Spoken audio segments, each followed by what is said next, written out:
En la lucha por el control del tablero, a menudo se producen conflictos entre los dos bandos. En definitiva, 32 piezas se disputan 64 casillas. Los choques son inevitables y suelen desembocar en cambios. Capturamos piezas del adversario y él captura las nuestras. Pero, ¿cómo podemos saber si el cambio nos compensa? ¿Qué vale más, un caballo o una torre? ¿Sería aconsejable, por ejemplo, cambiar el alfil por 2 peones? Conocer el valor teórico de las piezas es necesario para tomar decisiones acertadas.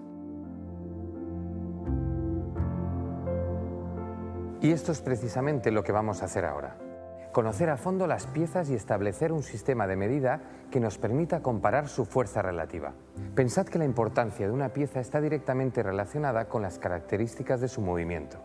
Cuantas más casillas controla o puede llegar a controlar, mayor es su actividad y, por tanto, mayor es su valor. Siguiendo este criterio, resulta fácil deducir que la dama es la pieza más poderosa y que el modesto peón, tan limitado en sus movimientos, es la menos importante. Pero para jugar bien, ese conocimiento intuitivo no basta. Si queremos hacer frente a situaciones más complejas, debemos cuantificar el valor de las piezas. No hay que olvidar que hablamos de un valor teórico. En la práctica también influyen otros factores. Por ejemplo, un peón que está dando jaque resulta, en ese preciso momento, más decisivo que cualquier otra pieza. Dicho esto, vamos a examinarlas a fondo y a crear una escala de valor en función del peón. Veamos. Un peón solo puede avanzar a la casilla que tiene delante y controlar otras 2. Una actividad muy discreta si la comparamos con la de otras piezas. El peón es la fuerza de la infantería en ajedrez y resulta especialmente eficaz en el cuerpo a cuerpo. Cumple funciones estratégicas de gran valor, especialmente defensivas. Los peones son capaces de controlar importantes casillas centrales y de mantener a raya las piezas enemigas. También resultan fundamentales para la defensa del rey. Disponer de un buen escudo de peones, como el que proporciona el enroque, es muy recomendable. En los finales de partida, el peón adquiere mayor protagonismo y mayor valor porque aumentan las posibilidades de alcanzar su meta, la coronación. Como hemos dicho, vamos a proyectar una escala de valor en función del peón, así que le asignamos un punto. Analicemos ahora una pieza con características únicas, el caballo. Un caballo solo puede actuar a la vez en una zona y su actividad es tremendamente sensible a su ubicación.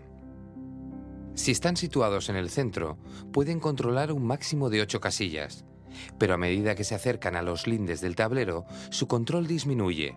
Como vemos, en el rincón solo puede dominar 2 escaques.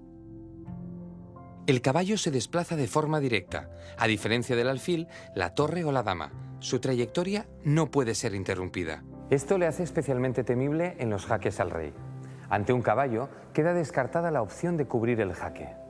Por lo tanto, solo hay 2 opciones, capturarlo o huir. Su capacidad única para saltar también le permite desenvolverse bien en posiciones cerradas o situaciones de bloqueo. Sin embargo, los caballos son piezas de corto alcance y esto les hace lentos para trasladarse de un sector a otro. La experiencia de siglos de práctica ajedrecística nos permite asignarle con bastante precisión un valor aproximado de 3 unidades. Por lo tanto, el caballo equivale en un plano teórico a 3 peones. La siguiente pieza en importancia es el alfil, al que también daremos un valor equivalente a 3 unidades. Veamos por qué. La actividad del alfil es bastante mayor que la del caballo. Puede controlar hasta un máximo de 13 casillas en el centro y un mínimo de 7 desde las bandas. Con ese radio de acción puede parecer que el alfil es muy superior al caballo. Pero tiene un hándicap. Solo se desplaza por casillas del mismo color que la que ocupa, y esto limita considerablemente su valor. El alfil es una pieza de largo alcance y puede actuar en varias zonas a la vez. Por eso, en juego abierto, se muestra superior al caballo. Resulta ideal para atacar desde la distancia, parapetado entre sus peones como si fuera un arquero disparando mortíferas flechas sobre las filas enemigas. El problema de moverse por casillas de un único color puede atenuarse cuando se dispone de la pareja de alfiles. Entonces forman un tándem extraordinario, especialmente en finales de partida con mucho campo abierto. Al caballo y al alfil se les llama piezas menores, en comparación con la torre y la dama, consideradas piezas mayores, de las que hablaremos a continuación. A la torre le asignamos un valor de 5 unidades, es decir, equivale a 5 peones, o lo que es lo mismo, una pieza menor más 2 peones. Veamos sus propiedades y entenderemos por qué. Una torre controla 14 casillas, una más que el alfil, pero lo hace sin ninguna limitación, ni de color ni de ubicación. Observad cómo en un solo movimiento puede dominar cualquier casilla del tablero. Las torres son piezas de trayectoria vertical y horizontal de largo alcance. Por su potencia recuerdan a las catapultas, pero son tan veloces que podríamos compararlas a los aviones de combate actuales. Por eso, al igual que los alfiles, las torres necesitan el tablero despejado para desplegar todo su potencial. Así que se muestran algo torpes en la lucha cuerpo a cuerpo o cuando no disponen de columnas abiertas. En los finales de partida resultan muy eficaces para capturar peones enemigos. Las torres pueden atacarles en vertical y ellos, por su tipo de movimiento, no lo pueden esquivar.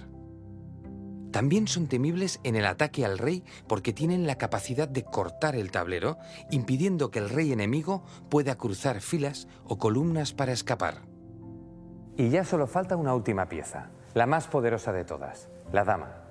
La dama combina el movimiento de la torre y del alfil, pero vale más que la suma de ambas.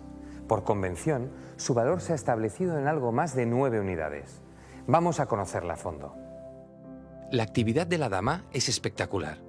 Desde el centro puede dominar hasta 27 casillas, casi medio tablero, controlando un mínimo de 21 cuadros desde su peor ubicación en la banda. Es una pieza de largo alcance, apta sin embargo para todo tipo de combate, incluido el cuerpo a cuerpo. Casi siempre resulta decisiva en el ataque al rey enemigo. Su único pero es precisamente su enorme valor. La dama debe actuar cuando no pueda ser atacada fácilmente. Se trata de una pieza tan importante que nos veremos obligados a responder a casi todos los ataques que la amenacen. Por último, cabe decir que no tiene sentido plantearnos el valor del rey. Es una pieza que no puede ser cambiada. Perderla significa perder la partida. Por lo tanto, recordad. Partiendo del peón, que vale 1 punto, el caballo y el alfil equivalen a 3 unidades. La torre tiene un valor de 5 puntos y la dama, la más poderosa de todas, equivale a 9 unidades, o lo que es lo mismo, 9 peones. El valor del rey es infinito, puesto que se trata de una pieza que no puede ser cambiada por ninguna otra. Os recomiendo que memoricéis la tabla, pero no olvidéis que estos valores son estáticos. Suponen igualdad de condiciones en el resto de factores. Por supuesto, en la práctica, un caballo bien colocado valdrá temporalmente más que un alfil en una mala posición. En resumen, conocer el valor teórico nos ayudará a rechazar los cambios desfavorables y a buscar los que nos resulten ventajosos a nivel material. Así que, vamos a ponerlo en práctica. Observad la situación de esta partida. Las negras avanzan su peón a G5.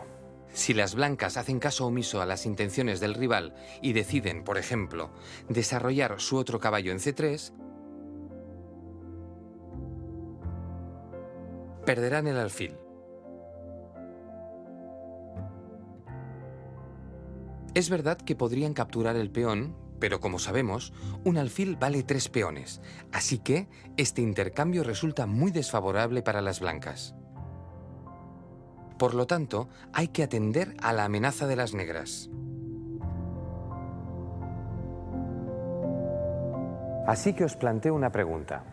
¿Es recomendable la jugada caballo por G5, provocando el cambio del caballo por los peones enemigos?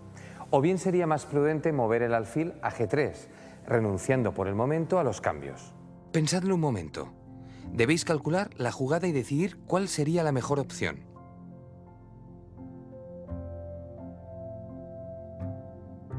¿Lo tenéis? Veamos. Si el caballo captura en G5,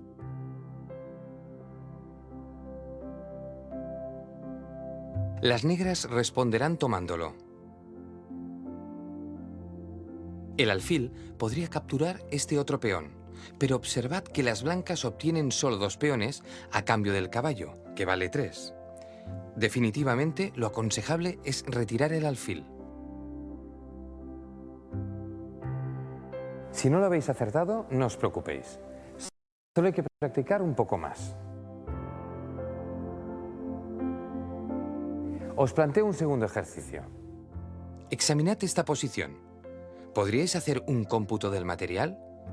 ¿Consideráis acertado para las blancas la captura en E4? Pensadlo.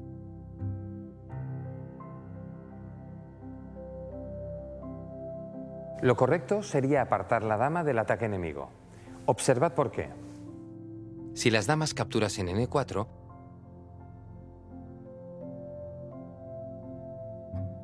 las negras tomarían la dama blanca.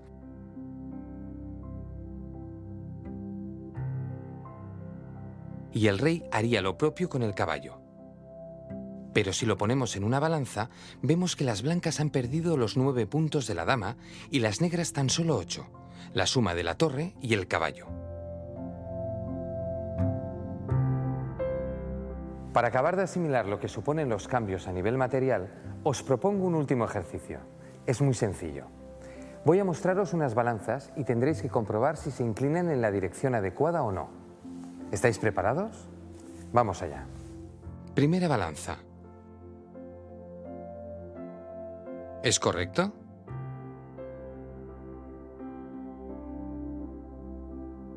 Efectivamente, dama y peón suman 10 puntos, mientras que caballo, torre y peón tan solo suman 9. Veamos la siguiente.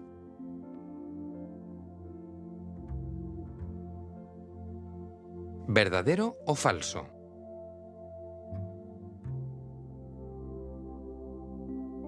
Falso. La balanza debería estar equilibrada porque ambos grupos suman 8. Un caso más.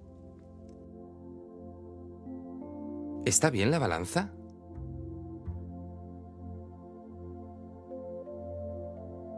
No.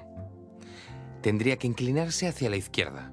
Dama y peón suman 10 puntos, mientras que torre, alfil y peón, 9. Por último, ¿es correcta la inclinación hacia la derecha?